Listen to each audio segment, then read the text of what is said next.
Hey, FYE Finance family, welcome to Flip It with Samara, a show designed to flip the narrative on how we view and use the tool of tax planning, not only in our business lives, but in our personal lives. So, here on Flip It, this is an engaging show, right? So, we welcome your questions and your comments throughout the live. We want you to be interactive, right? So, drop some emojis. Let me know that you're rocking with me. Give me a hand wave. Let me know who is in the audience because I love to see high engagement while I am doing my show. I feed off of that, right? So again, welcome to Flip It. For those of you who are meeting me for the first time, I am Samara Andrews. I am the CEO and the founder of FYE Finance, and we're a virtual-based accounting firm in the greater Atlanta area.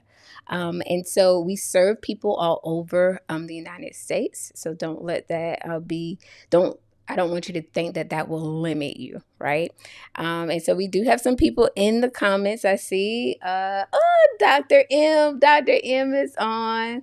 Yeah, Dr. M is going to be on the show this month because we're going to be talking about health.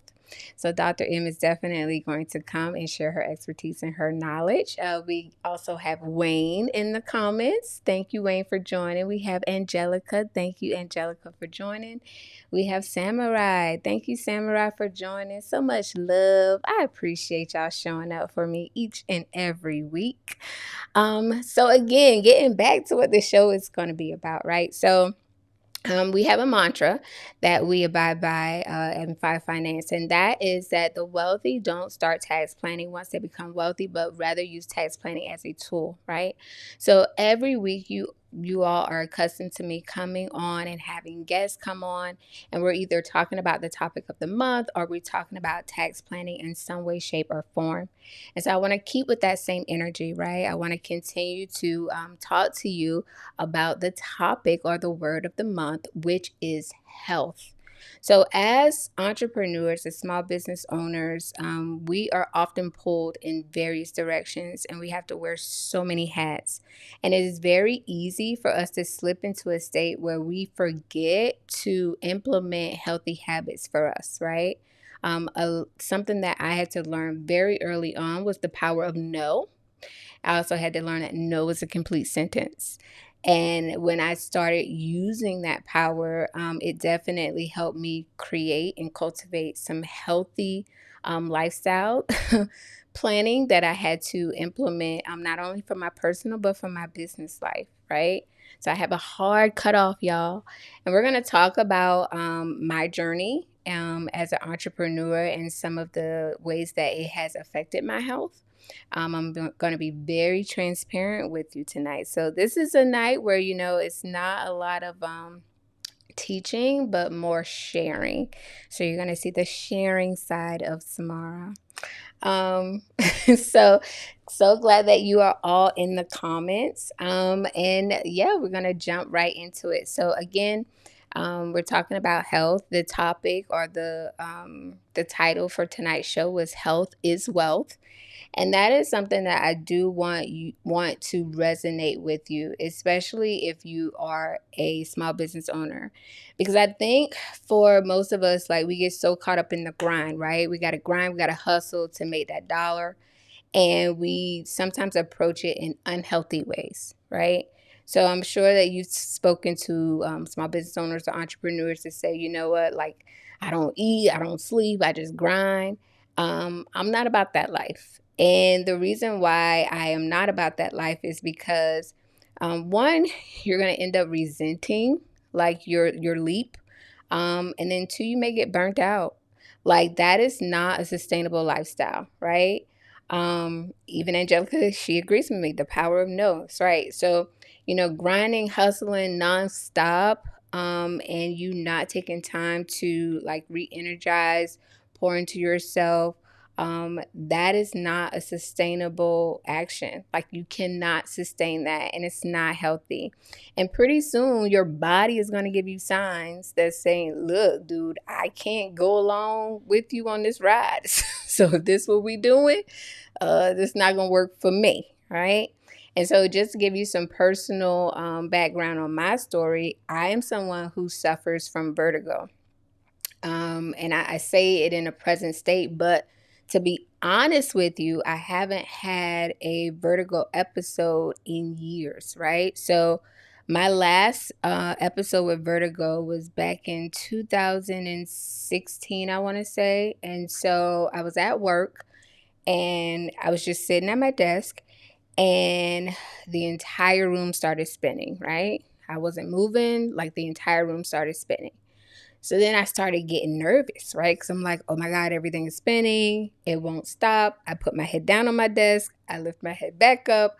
I closed my eyes. I opened my eyes. Like it didn't matter what I did. The room would not stop spinning. So at this point, I get nervous because I'm like, okay, how am I going to get home? Okay, is somebody going to have to come get me? Am I going to have to call EMS? Like what's going on? And at that time, I was working at a facility in Athens, Georgia. I live in McDonough, Georgia, you all. So that is like an hour and a half, right? Commute. So it wasn't like I just can call my husband and say, hey, can you come pick me up? And so just knowing, how far away I was from home and that someone couldn't get to me quickly, like that added, right, to my stress. And I think that, intensified the vertigo episode. But eventually I got home safely. But that episode triggered a 3-month episode. So for 3 months, and I was hospitalized. So I was hospitalized, right, because of this vertigo. Like I was severely dehydrated. I couldn't hold anything down. I couldn't eat anything because like the spinning would make you nauseous. And then when you become nauseous, what do you? You throw up. And so it was this endless cycle of just head spinning. Everything had to be dark in the room. It was a really, really stressful time for me and my family. Like my parents came in from out of town, like, because you tell your significant other, calls your parents and it calls your in-laws and say, hey, your child's in the hospital. Of course, everybody's going to drop what they're doing and, come check on their child. So my parents came in from out of town to help us out. It was just a very difficult and emotional time, right?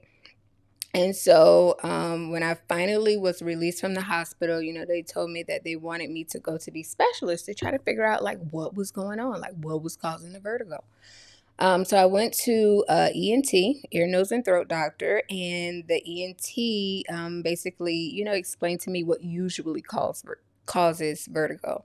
And so, checked out my ears and my hearing and everything. Didn't see any crystals in my ears. So he was like, not sure what it is. Sent me to a neurologist.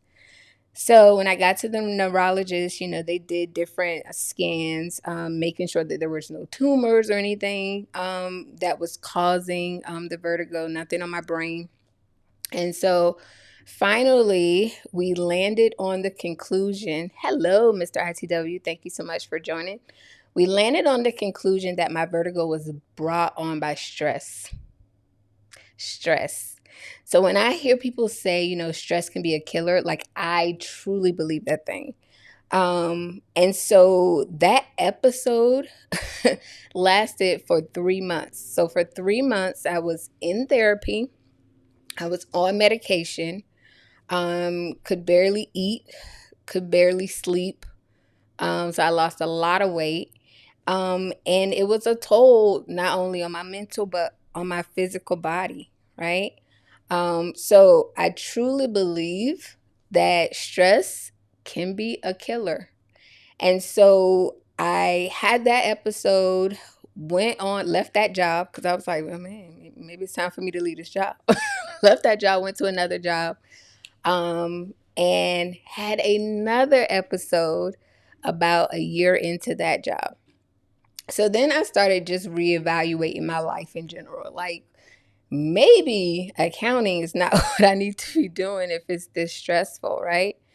And so I really found myself in a place where I was falling out of love with what I was passionate about because of how unhealthy it was for me, right?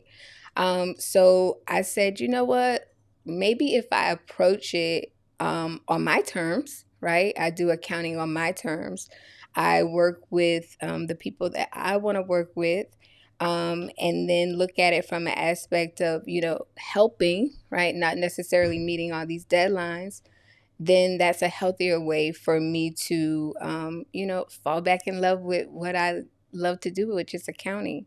And so I can honestly say, you all, that since I made that decision, I had not had one vertigo episode, not one. So I say all that to say this, right? You have to listen to your body. And there may be, certain situations that you are in right now that can be causing, taking a toll on your health in general. So make sure that you are listening to your body. Whether you're an entrepreneur, whether you're someone working a 9 to 5, you're in corporate America, definitely make sure that you are taking care of you. Because what I learned while I was going through those challenges with vertigo, whatever, I was just a number to that corporation, right? Like when I was out and I couldn't do the job, guess what they did? They just got somebody else to fill my place. They even went as far as like I remember having a conversation with my boss and I was like, I can barely hold my head up. And so he was like, well, as long as you can get out the reporting. This was his response. Like, just hold your head up long enough for you to get out the reports and then you could take the rest of the day off. And I'm like, yep, that's the energy, right? So it's you really have to make sure that you're taking care of you. Yes, Angelica, I agree. Your body is a temple, so you should treat it with the highest regard. I tell people this all the time. You only get one body. We only get one body, y'all. So you got to take care of it. And so it was during that period that I understood that what I love to do in theory was not conducive to a healthy Samara. So I wanted to continue to do what I love, but I had to do it in a manner that was healthier for me. Right. So what I did was I created a trade off, right? So I traded off goals for fulfillment. So in corporate America, especially in accounting, like you have strict deadlines and you have all of these goals, all these tasks that you have to meet. As an entrepreneur, right, there's a sense of fulfillment that you get for doing what you love, from doing what you love, right? So I get fulfillment for educating clients. I get fulfillment from coming on this show every week and sharing the things that I've learned from my experiences or just from me educating myself. I get fulfillment from helping clients gain access to things that they wouldn't otherwise have access to, right? And that's what I stand on. That's what FYE Finance was founded on. And that's why I partner with a lot of business owners that look like me, because I feel like we are the disenfranchised, right? When you think about African American entrepreneurs, or you think about entrepreneurs of color in general, right? There are a lot of things that we just don't know, either because we just don't have that knowledge or we don't have the access, right? And it could be a mixture of two. And so that fulfillment, the exchange of saying, hey, I'm not going to be so keen on like strict deadlines and goals, trying to meet the $1 million mark, $10 million mark, but rather focusing on my fulfillment that I get from sharing and from teaching and from helping to grow other businesses. That's what made it a more healthier approach, right, from a business aspect. And so I encourage you, if you are an entrepreneur and you're feeling like you're burnt out, you're feeling like I'm grind, I'm hustling. And at the end of the day, like you're just exhausted, like focus on the fulfillment portion, focus on your love, right? Like Angelica's in the live and she always says that you have to be anchored to your why. So when you are a business owner, you should have a why, a reason why you went into business. And 9 times out of 10, like if you're passionate about something, it's definitely like not the money, right? The money is a byproduct. but why did you start the business, right? So don't focus on the money aspect. That's just a byproduct of why you really are passionate about the business that you started, right? And so that's what I would encourage you to do, especially as an entrepreneur. I don't want to see you burnt out. I've had clients, that have to step away from their business, and it hurts my heart. It breaks my heart because I know that, they started it and they were passionate in starting it, and they don't want to step away from their business, but they just don't have any more to give. They're burnt out. So we do have a question, and I'm gonna pause for the cause, get off my soapbox.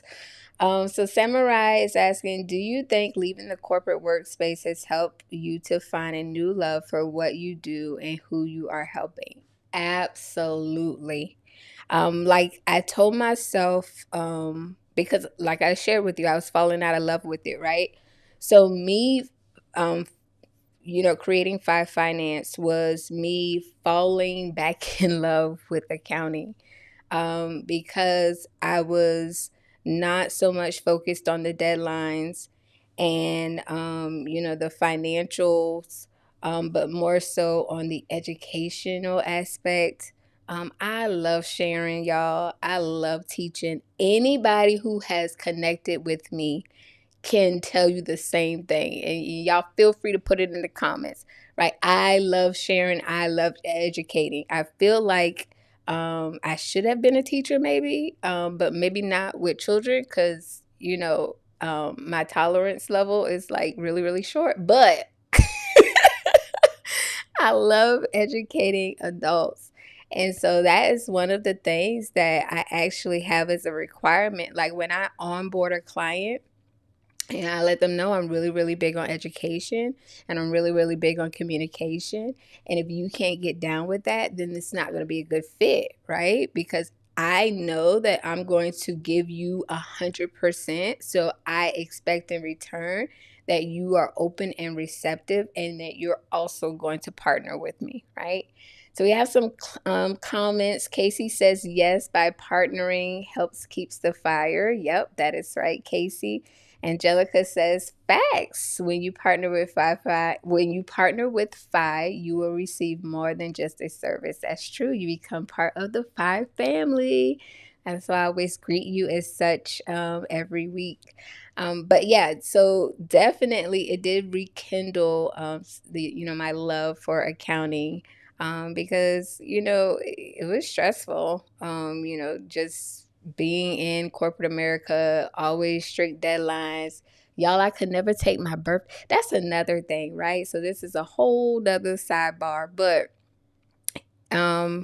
make sure that when y'all are talking to your children and you're giving guidance on career paths, make sure that they have a clear understanding on what's going to be required of them if they choose that career. So when I went into accounting, right, not even thinking that my birthday was January 6th, the beginning of the year, not connecting the dots that I would never be able to take vacation for my birthday because that would be year end.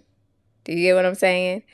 How stressful was that? Like, never, ever, ever could I take a vacation during my birthday because it was year end. So I remember when I fired my boss and quit corporate America, like, me and my husband went away for my birthday that year. Like, we were like, we can celebrate my birthday. So it was lovely. It was lovely. And so that's just something that, I just didn't factor in when I was doing my career planning, right? So it's definitely something that you want to, talk through and consider. Consider the health aspect when you are choosing that career path, or you're helping your children navigate through that career path, right? You want to make sure that you have that true work-life balance. I know that that term has been thrown around so many times, and everybody's jumping on that bandwagon, right? But you want to have true work-life balance. So we have another comment. Wayne Andrews says, well, my family and I thank you for falling back in love with what you do, because Lord knows we needed someone who loves what they do to handle our finances. Yeah. You definitely want to partner with someone who is passionate about what they're doing, because they're always going to put their best foot forward. They're going to give you 100% of their effort when they enjoy what they're doing. And this is anybody. This is an accountant. This is a lawyer. This is somebody in your marketing. This is anybody. Your VA. If they are passionate, they love what they're doing. Like, they're gonna give you 100%. If they are not passionate, they're burnt out because they're overworked. Then yep, you're probably not going to get 100%. So it definitely does reflect also in the service you provide entrepreneurs. So that's another reason why you want to make sure that you're making healthy choices for you.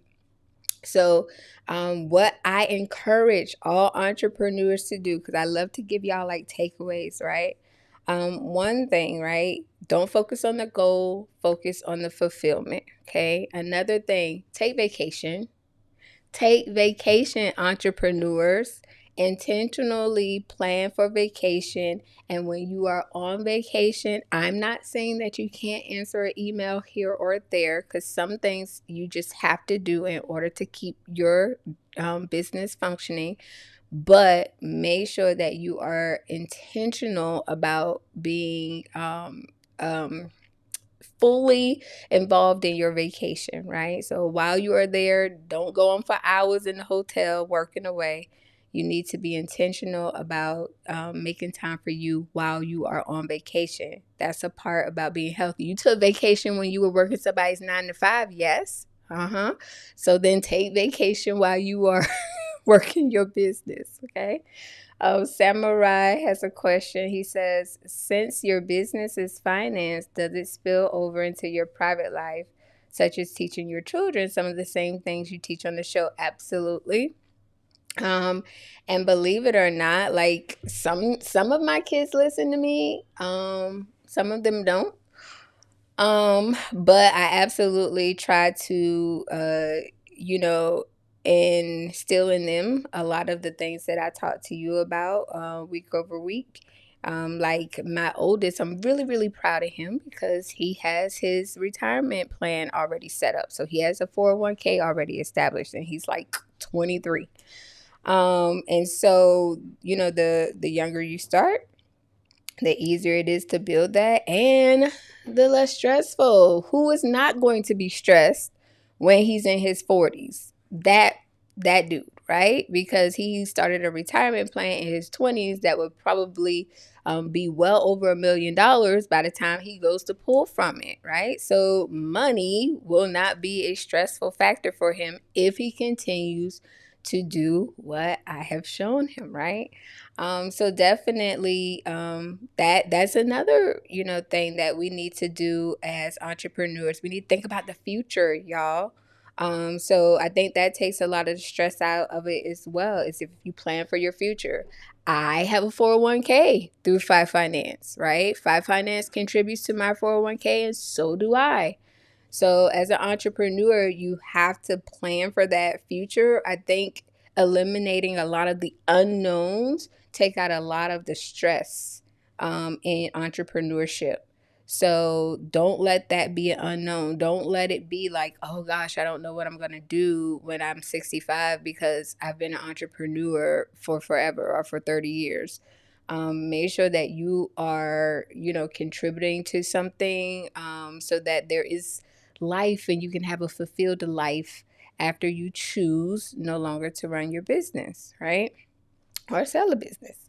But definitely make sure that you're planning for your future, right? So hopefully you've been taking in all of these kind of little tips. Hopefully, me being vulnerable enough and sharing with you my story, right? My struggles with health, as it revolves around, that goal orientated mindset, definitely helped you in saying that, you know what? maybe I need to take a step back. Maybe I don't need to be so goal oriented. Maybe I need to focus on where I get my fulfillment from, right? And start doing more things that are going to edify you.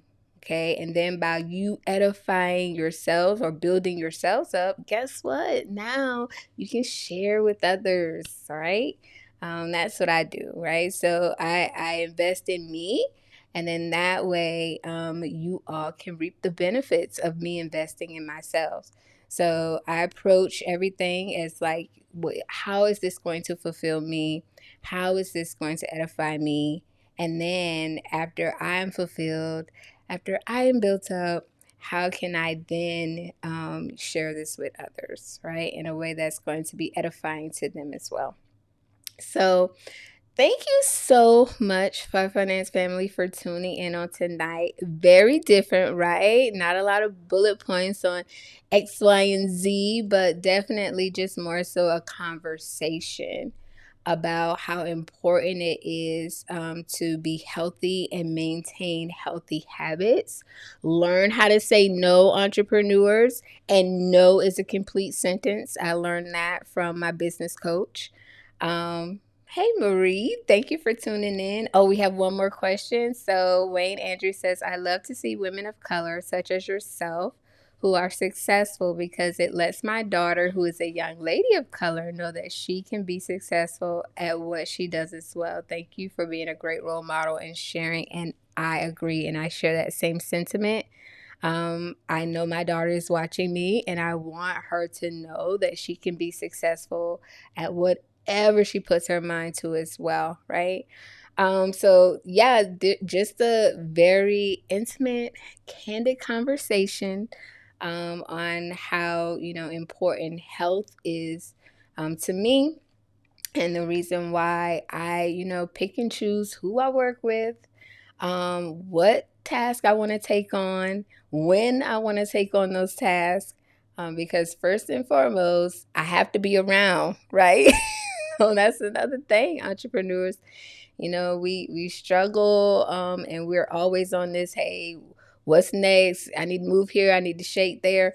But you have to be around for the people that matter, right? And so make sure that you are first being fulfilled, and then you are also uplifting, edifying others. But take care of you first, right? Always take care of you first, so that you can be a true benefit to those around you, and especially your family, right?